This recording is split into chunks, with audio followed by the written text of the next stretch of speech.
online media. We're bringing you a special live broadcast today to deal with the unbelievable crisis that has now unfolded in Sri Lanka. Sri Lanka is being ridden with a massive debt crisis, the government plunged from crisis to crisis, resort to semi-military forms of rule and repression, and now that's exploded into a deeper crisis involving potentially mass mobilizations against the government. And today we're very pleased to bring to you a leader of the workers' movement in Sri Lanka, Siri Tunga, the General Secretary of the United Socialist Party in Sri Lanka, and also Senan, a member of the International Secretariat of the CWI. So maybe we could begin with Siri in Colombo, and a very warm welcome to you, Siri. But maybe you could begin today by outlining what the background to this crisis is and what exactly has happened so far. Okay. You see, this country, the Sri Lanka, is going through a very big economic crisis. It's the biggest economic crisis since Sri Lanka got the independence from the Britain. But after this government, Gotabaya government came to power, they didn't have any idea how to face to this problem. Even the COVID situation, they messed up. They gave the army to handle the entire operations of the COVID. So, but that's a little bit of past anyway. So, but then coming from there to the economic crisis, the debt crisis is a huge. They are begging to India, Pakistan, and you won't believe that the one after another, India is begging from even the country like Bangladesh. The day for yesterday, Bangladesh is agreed to give 250 million. But they said they want to know how they're going to repay the loan they took about 3 months earlier, 3 months back. You see, so I don't want to go into the details of this one. So because this debt crisis, the foreign exchange crisis, put it simply, right? And the electricity is no. But where I am speaking is a hospital area in Colombo. So because of that, they give they don't interrupt the power supply. So that's why I can speak to you with the lights, right? So, my home and other area, there is no power, at least 10 hours, 12 hours, sometimes 15 hours per day, no power.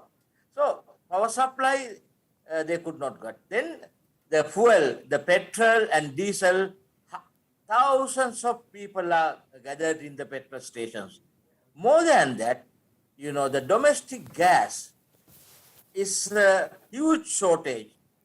You won't believe people are in queues, not 1 day, not 2 days, 3 days, 4 days, 5 days, 6 days, sometimes week, with the entire family in the shift to get 1 cylinder of the gas. So in this situation, and of course, food is what you call increase in the food prices. Inflation is in real terms, inflation at the moment is 50%. 50%. Because they printed the rupee, the Sri Lankan currency, without any, they printed and distributed. So people who has, some the idea, they said don't do it, but the government didn't care.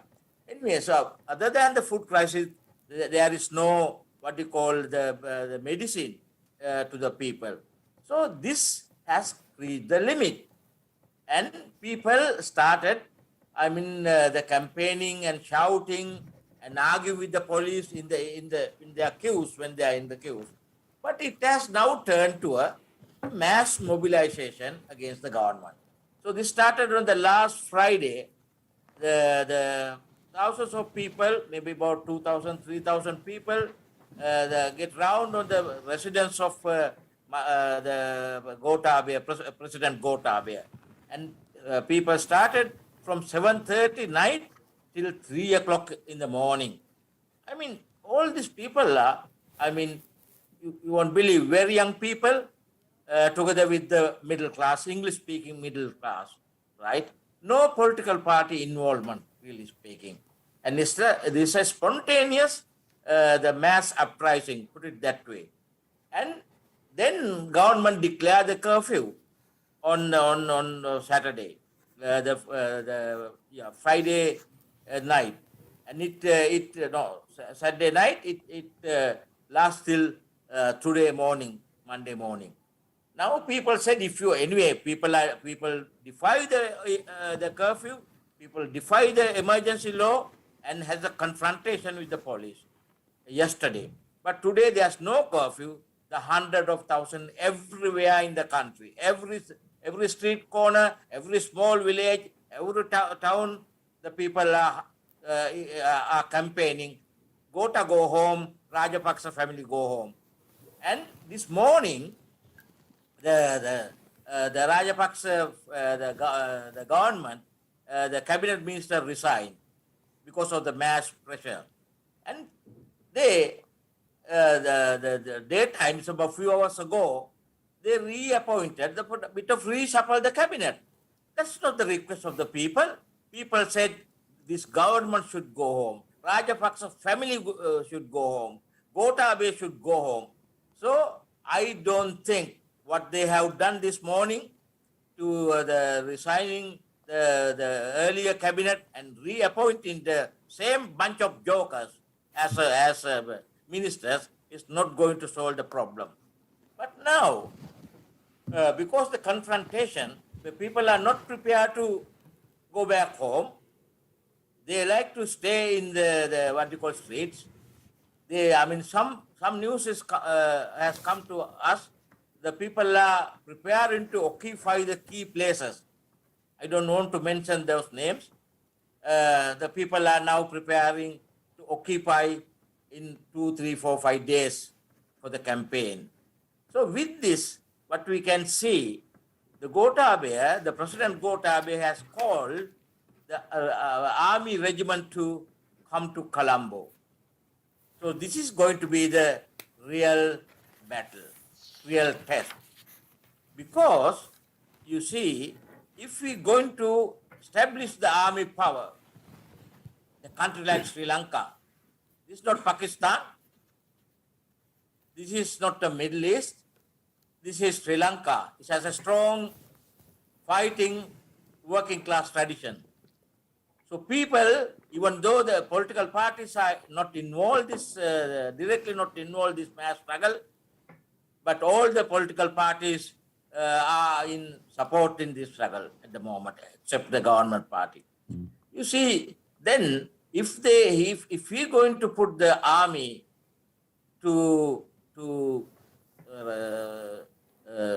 suppress the mass movement, it's going to be a big bloodbath in this country. At the same time, there are small, very, very small signs of the police and army, ordinary police and ordinary the soldiers saying that we understand your grievances, we understand your problem. Our mothers and sons and daughters are with you. So that's giving some indication. This can turn to a battle against the Gotabaya regime. So that's the situation at the moment. So I will give you to come in the questions. That's a very graphic illustration of obviously what a very explosive situation that I think you've outlined, Siri, there. So we have the position 50% inflation, and just for our viewers, for the background, I mean, what Siri described there with power cuts, queuing, this is in the context of Sri Lanka, where you've had a relatively stable and a relatively better position as far as the living standards of the people of that country are concerned, relative to Pakistan and parts of India as well. And that's in part because of the traditions of the Sri Lankan working class and its party.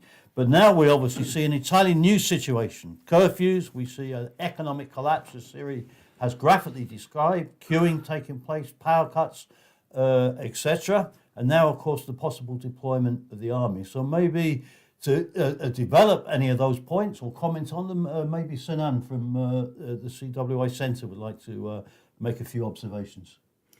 Thanks, Tony. Like Siri pointed out, who is going home? Is the Gotabaya going home or the people? People have said generally across, turned up to the streets across the country, said they're not going home, despite little adjustment here in the government, here and there, etc., being proposed at this stage.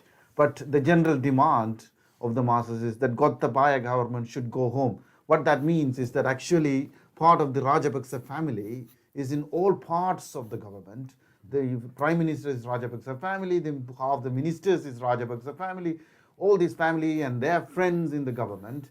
Quite a number of them, including the President and his brother Finance Minister, are American citizens. In a way, they're saying that you could go back home. There is a kind of a campaign that's what it actually means when they're pointing out. But what it is that massive hatred that developed against this particular government. According to one of the survey, the economic confidence in this government stands at minus 80% and above, minus, and the confidence in the Rajapaksa themselves is about 10%, and going down. But of course, this particular government was already hated by the religious and the language minorities, Tamils and Muslims in the past. This particular government, the Gotabaya Rajapaksa, instrumental in carrying out massacres in the north during the war, etc., and so on. Now they are trying to implement the similar military style control facing the current crisis. They did it during the COVID. They used the COVID period in order to suppress the movement or any protest developing, but that's now a bit more relaxed. So people coming to the street, they're using the same military measures to control the situation, but they are not able to control because people had enough, people ready to die. They're going, like Siri said, the people are marching towards the presidential palace, but also the houses of these ministers and the prime minister and president, etc. Yeah. The president house was there was a protest outside. On Sunday, they implemented one of the worst. I grew up in Sri Lanka in the north under curfew period, etc. But the curfew now implemented, never like before, even under the UNP government, under the J.R. Jayawarthana in the past. Draconian, very strict military control curfew. Even in this period, people turned up to protest. And also one of them committed suicide right outside the president's house by jumping into the electric transformer and then saying, look, we can't handle the power cut, we can't survive. The power cuts is not just about the electricity and the heat and the fan, etc., etc. It's livelihood for people. There is no fuel, there is no gas cylinder, there is no food. There's nothing to lose is the situation huge number of people are facing. They're coming to the street ready to die. It's a similar situation, the farmers' protest that took place in India, when it was developed, where all the repressive measures and so on was not enough to hold the masses at bay. And that is a situation. Now, the government is beginning to kind of show some sort of a worry in trying to kind of reshuffle the cabinet, etc., etc., which is not enough. The opposition parties also claiming to be on the side of the protest, etc., etc., but so far failed to come out with any measures that can address the current situation. Massive debt. There is no money at all to buy the essential commodities that is necessary. So far what they have done, of course, printing the money, but because of the higher inflation, rupee is becoming worthless at the moment to buy anything, and then of course they implemented tax on some of the commodities in import, as well as the key thing the government as well as the opposition agree on is to borrow more money. There's one of the news agencies ran a title saying borrowing money from China to pay back the loan for the China, basically. Borrow money to pay the loan.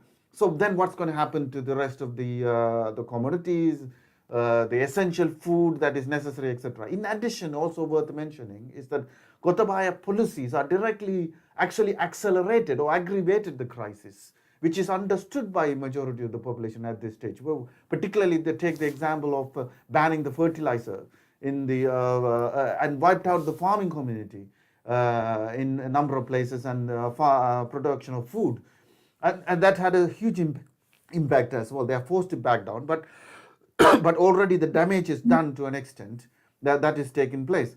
But so apart the part this is the situation. But now they all they said in the past that they would borrow from India and various countries, etc., etc. Now they could not borrow as well, because the lenders, including China and India, is not willing to lend enough money because they know that they are not going to get it back. So the government took a U-turn, now negotiating with the IMF. But that's the position of the opposition. Either it's a UNP or the breakaway UNP, a separate party, SJB, a Sajid Premadasa party. All of them saying like, oh, just talk to the IMF will sort it out. But what IMF put forward as a program for Sri Lanka, they published a report recently, is basically they saying is that the pride of the working class in Sri Lanka, the social services, needs to be dismantled, etc., etc. So this is the attack that now faced by the population in Sri Lanka. So we in this situation, we have to put forward key demands. I think we will come back to that discussion in a bit. Yeah, thanks. But I mean, really, what you both described there, I mean, you have a government reshuffle taking place. It's a little bit like rearranging the deck chairs on the Titanic ship before it went down. But maybe, Siri, you described the mass movement that's begun to develop, the protest success. You referred to sections of the middle class being on the demonstration, the English-speaking younger middle class areas. But what's happening amongst the working class, and how are the trade unions reacting to this crisis? Because that's central. It's a very important the question. I mean, yesterday I went round in in half of Colombo, and I saw, typical middle class who live in the apartments. They all come down and shouting, "Go home, go to home."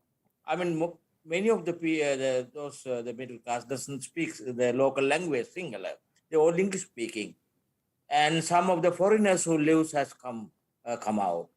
And one other thing before I explained about the working class situation. Now, because of the mass pressure of some of the ministers and the key people in the government, they fear of their life. Just for example, the last night, the Prime Minister's son, Namal Rajapaksa, he was a sports minister till this morning, and his entire family left to Singapore. So they fled the country. So that's a indication, because the mob of people get around of the key ministers and the key people of this government. Then I'll come to the situation to explain about working class. You see, as you comrades know, the Sri Lanka has a very strong the tradition of the working class struggles. And the last biggest struggle was 1980 general strike. But since we know that, the what you call overcome that weaknesses of the 80 strike, it still has not fully recovered. But there are substantial the trade union strength in the country. The ports, the oil, electricity, transport, hospitals, and like that, and the tea plantation and the garment industry. Yes, a substantial working class, strength of the working class. And a few months back, about 6 months ago, the teachers led the struggle of their salary. And they managed to win that struggle. That's a very big victory for the working class. But unfortunately, when the people are in the street, when the working class is shouting without leadership of the trade unions, that they are shouting, go home, I feel the working class is in 100 years ahead of the trade union leaders. But unfortunately, union leaders are completely silent. But this morning, some of the union met. The one of the comrade went there, Srinath, and they have taken a decision to have a picket line in front of the working place tomorrow. I think this is nowhere near the demands of the people. This is nowhere near the working class the demand. What now the working class, entire country masses are in under one slogan. This government should resign, quota should go home. So this is the time I think trade unions should get together and call for a general strike, maybe 1 day or 2 days, not an indefinite strike.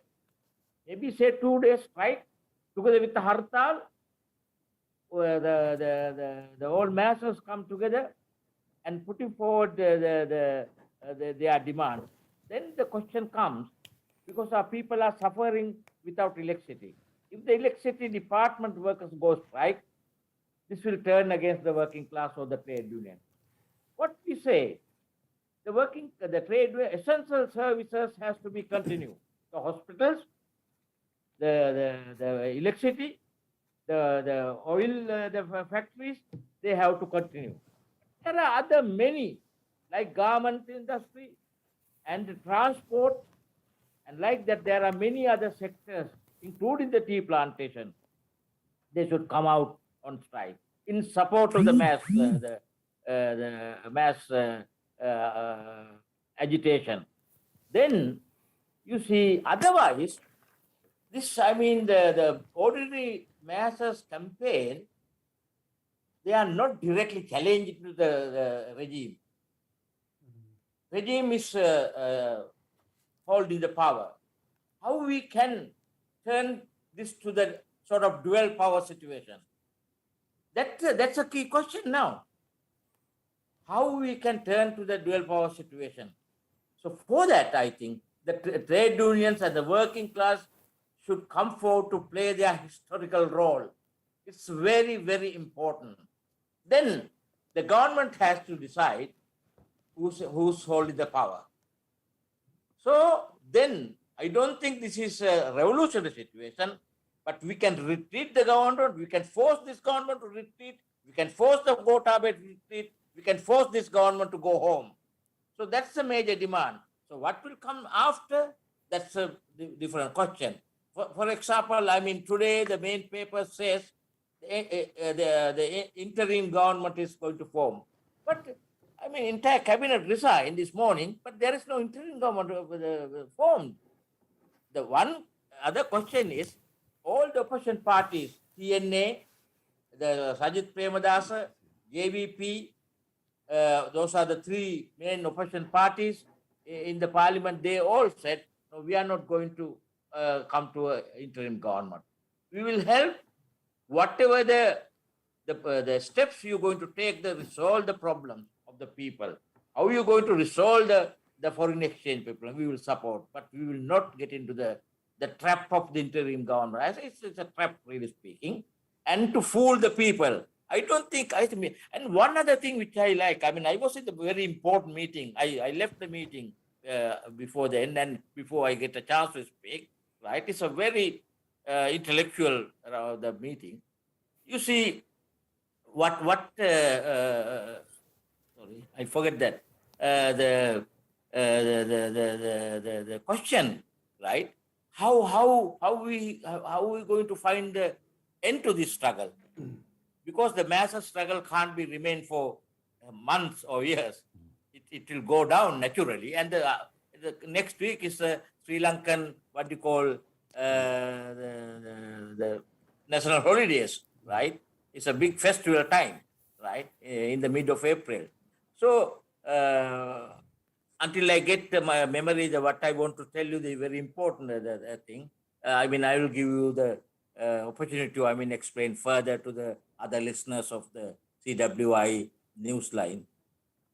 Yeah, well, thanks, sir. I mean, you raised there the very important question of what's needed, the need for a general strike, really, to organise. And we see, of course, as in other situations, the trade union leaders thus far have failed to meet up to that task. Now, Sinan, you raised the question of the program that the other parties, the capitalist parties and the opposition parties, are putting forward. They want to just negotiate with the IMF. They go back from further negotiations.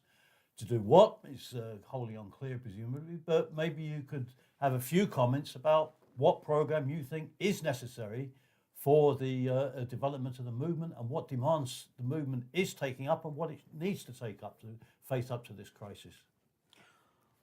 Thanks, Tony. And I think, yes, like Siri also outlined, all the opposition are saying, including the so-called the left party with the Marxist rhetoric, the JVP, saying that we will support these measures and we will support the negotiation with the IMF, etc.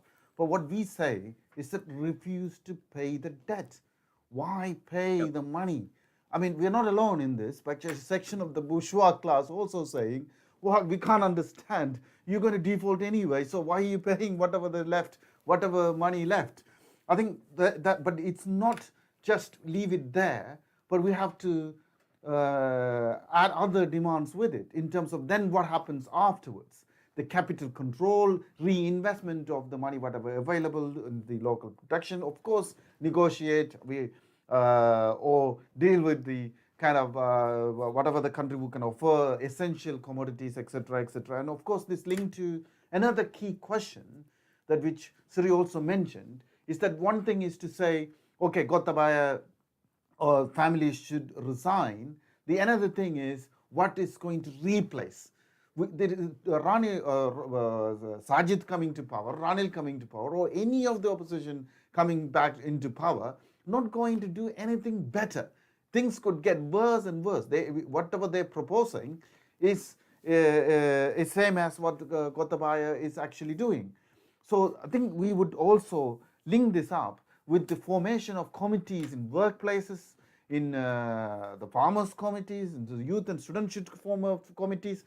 Vast movement alone is not enough. Like Sari pointed out, how long people can take into the street and stand is kind of can be limited. But when they form their own committees, when they come towards an organizational or towards forming an organization, that can last longer, that can maintain certain power, and that can come to a national assembly, a national public assembly, of course, democratically elected, can start discussion about what kind of governance, what kind of a constitution. There are a lot of things standing in the kind of in the air, so to speak, including the national question. Of course, still situation is there that the Gotabaya regime can use the national division to their advantage. We should resist that. Religious divisions, various divisions they can use. So these kind of assemblies coming together, putting forward a far-sighted program and a perspective can show the way in terms of what kind of a society that we need, what kind of a society we want to live in the coming period, etc., etc. So, I mean, an important aspect of this, coming back to Siri, is, I mean, you both mentioned the question of the different parties, the opposition parties, JVP. You've seen a fragmentation taking place from what I can see of a whole series of parties, splits in the UNP, etc. Now, Siri earlier on mentioned the tremendously rich traditions of struggle of the Sri Lankan working class. But really, as in other countries, we see an important vacuum, do we not, existing at this stage, in the sense that now the Sri Lankan working class does not have a mass party. And what is the USP and the comrades around you, Siri? What are we putting forward in terms of how to rebuild the political voice and instrument of struggle for the Sri Lankan working class? Yeah, I mean, I think Senan already answered to some of the questions what you raised, Tony. You see, we have what you call produce a set of demands, but there is no facility to print, not because of the money. There's not printing sheets are available, paper is available. So we have to use the social media for our publish our demand. So we have started already this morning. We have published all our. We have 12 set of demands, right, including the cancellation of all the debts, because that's the only USP is telling that apart from some individuals are telling. But as a party, the left party and no other opposition parties, only the USP is putting forward cancellation of all the deaths. Because, I mean, we know these imperialist countries, they grab all the what you call the properties by force. So anyway, so then we demands of the, I mean, forming of the people's the Constitution Assembly, together with the struggle committees, and together with the Tamils and Muslim in the north and the east. And so we are for the it covered some the broader area in this, including these demands. And so we going to publish the singular one tonight, right? And maybe tomorrow morning we will complete this and try to publicize. And one other thing which I, apart from this, you Tony asked about our program. Of course, we put forward the come out. The trade unions should come to one table and take a decision, the firm decision to go for a strike, because then working class can take the leadership of the struggle, because this non-political the struggle, right? People hate the politicians, really speaking, but I mean, I am not a very known person, but I went to some of the areas of the struggling. I thought I should go after this discussion, and you see what I have gathered. The young people, age of 20, 30, 35 or so, they learn lot in the struggle. Within hours, they learn in the, I mean, entire university or whatever, 4 or 5 years of the learning through the struggle, coming to the current conclusion. No, we are not going to surrender this, the reshuffle in the cabinet. What we are not going to give up our main slogan. So this is the very positive, the developments within the mass movement which I have seen. Yeah, no, definitely. So, I mean, I think we obviously have an ongoing crisis situation that's there. But I mean, the question I think you both touched on, which is crucial, is the question of organisation of the movement. You see the development of the mass movement beginning to take place, but there is a very important lesson, I think, that we've seen internationally. We've had these mass movements involving millions in Tunisia, in Chile, and elsewhere. The absence of organisation in those movements has inevitably come up against its own limitations and prevented the movement going further forward. So these points about organising a movement, organising building committees, organising a national assembly to plan out a struggle is absolutely crucial. But the question is, of course, as you both touched upon, is where's this movement going to go? So maybe in conclusion, I don't know if Sinan has any thoughts about how events are likely to unfold in the course of the next period and the central tasks that are posed for the whole of the working class movement.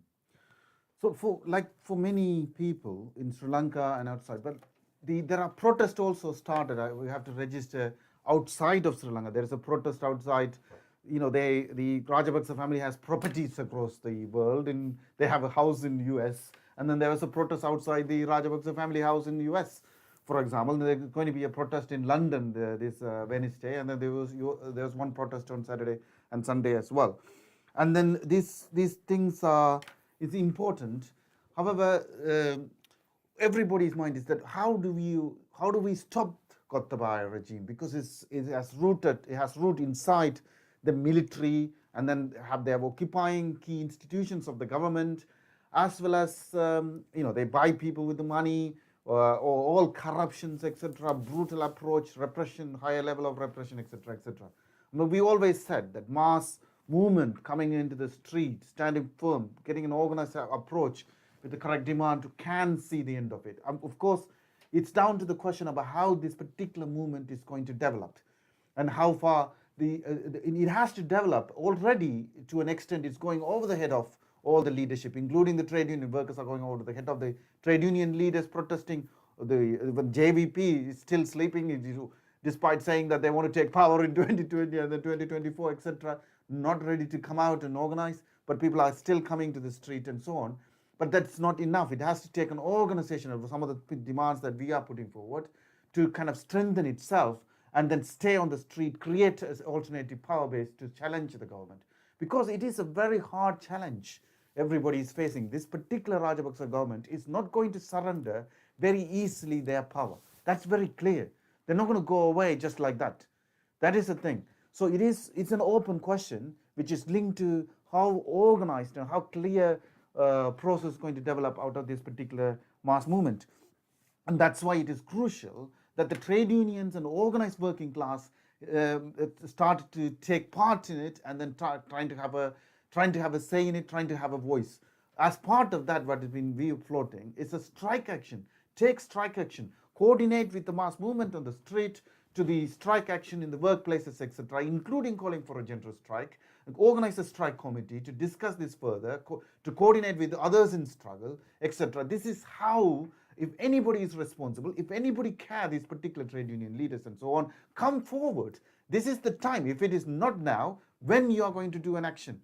This is a time when people are in really struggling for food and then trying to have a livelihood. Many have died in the queue waiting for food.